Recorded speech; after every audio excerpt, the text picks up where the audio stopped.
Vi lavede faktisk som noget af det første en bred aftale med alle folketingspartier. Vi købte 4 elefanter. Ramboline, Lara, Junka og Jenny.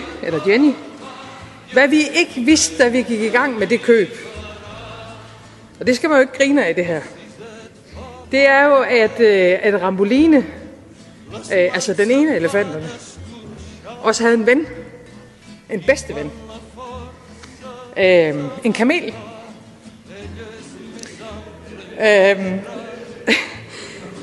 Kamelen hedder selvfølgelig Ali, og vi blev bibragt den vigtige oplysning, at det ville være forkert at adskille Ramboline og Ali.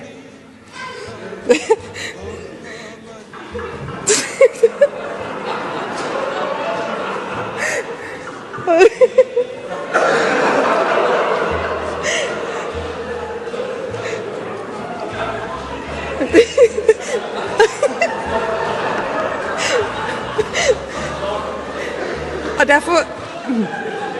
derfor fik vi faktisk Ali med.